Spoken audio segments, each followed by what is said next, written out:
तो आज के समय में जो भारत की विदेश नीति है, ये विदेश नीति एक उदयमान शक्ति की, एक राइजिंग पावर की विदेश नीति है, जो पहले की विदेश नीतियों से अधिक कैंडिड है, अधिक रिजॉल्व वाली है और इंक्रीज्ड इंटेंसिटी वाली है। इसकी तीव्रता जो है वो पहले से अधिक है, रिजॉल्व बहुत स्ट्रांग है और इंडिया अब अपने को ये मानता है कि वो केवल रूल टेकर नहीं है बल्कि रूल मेकर भी है। यानी अंतर्राष्ट्रीय राजनीति, उसकी व्यवस्था, ऑर्डर किस प्रकार का होगा, ये अब भारत नहीं चाहता कि केवल पश्चिम के देश निर्धारित करें, बल्कि भारत चाहता है कि इसे वो भी निर्धारित करे।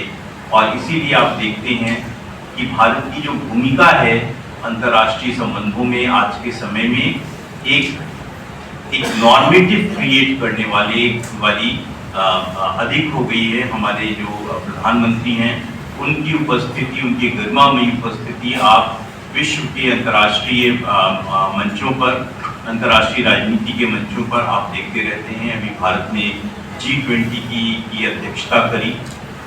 इसके अलावा भी नेता हैं, उनको द लीडर कह के या द हीरो कह के और इस तरह के जो एडजेक्टिव्स हैं वो उनके बारे में इसका उपयोग करते हैं। तो ये इस बात को दिखाता है कि पूरा विश्व भी अब भारत की तरफ ये सोच करके देखता है कि भारत एक महत्वपूर्ण भूमिका निभाएगा अंतर्राष्ट्रीय राजनीति में। अभी आपने CNN में एक कार्यक्रम देखा होगा जिसमें ये बताया वली ज़कारिया जो उसके एंकर हैं, पीढ़ी दर पीढ़ी आज तक आया, तो क्या वो अंतर्राष्ट्रीय राजनीति की या अंतर्राष्ट्रीय समाज की समस्याओं को हल कर सकता है? तो ये भी एक महत्वपूर्ण बिंदु है जिसके ऊपर भारत सरकार ने काम किया और इंडियन नॉलेज ट्रेडिशन के ऊपर इस समय काफ़ी काम हो रहा है। आप लोग जानते हैं एक वेबसाइट भी है, उसकी जो छात्र हैं वो वहाँ पर जा कर के उसका लाभ ले सकते हैं। बहुत सारे प्रोजेक्ट्स भी वो देते हैं जिसको भी शिक्षक ले सकते हैं। एक और जो बड़ा परिवर्तन भारतीय विदेश नीति में या एक जो नई दिशा भारतीय विदेश नीति में देखने को मिली वो ये मिली कि हमारी विदेश नीति दिल्ली से बाहर निकली। विद्यालयों में आप अपना लेक्चर देता है। ICWA भी पब्लिक डिप्लोमेसी का काम करता है। नेटवर्क पब्लिक डिप्लोमेसी वो एक मंच देते हैं जिसके ऊपर की विद्वान आकर के अपनी बातों को रखें और फिर अगर उससे और ये प्रयास रहता है कि वो उस तरह का अभिमत वहाँ से जाए जिसको कि भारत चाहता है कि इसका प्रचार और प्रसार विश्व में हो। तो और उसी से की कड़ी में इस तरह की जो आज गोष्ठी हो रही है ये उसी से संबंधित है। मैंने भी काशी हिंदू विश्वविद्यालय के राजनीति विज्ञान विभाग में इसको करवाया था। तो और जो फॉरेन पॉलिसी है वो एक तरह से बहुत बॉटम अप भी हो गई है, यानी अब वो नीचे से भी ऊपर जा रही है, केवल ऊपर से ही नीचे नहीं आ रही है।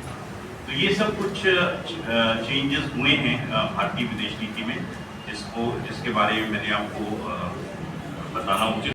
भारत सरकार ने काम किया और इंडियन नॉलेज ट्रेडिशन के ऊपर इस समय काफ़ी काम हो रहा है। आप लोग जानते ही एक वेबसाइट भी है, उसकी जो छात्र हैं वो वहाँ पर जा कर के उसका लाभ ले सकते हैं। बहुत सारे प्रोजेक्ट्स भी वो देते हैं जिसको कि शिक्षक ले सकते हैं।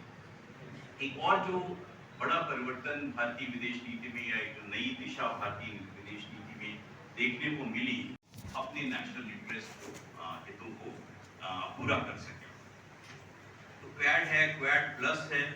एक और जो बड़ी चीज, जैसे क्वाड के लिए अक्सर लोग ये कह के रिजेक्ट कर देते हैं कि क्वाड सिक्योरिटी ऑर्गेनाइजेशन है, ये इकोनॉमिक और ट्रेड रिलेशंस पे बेस्ड है।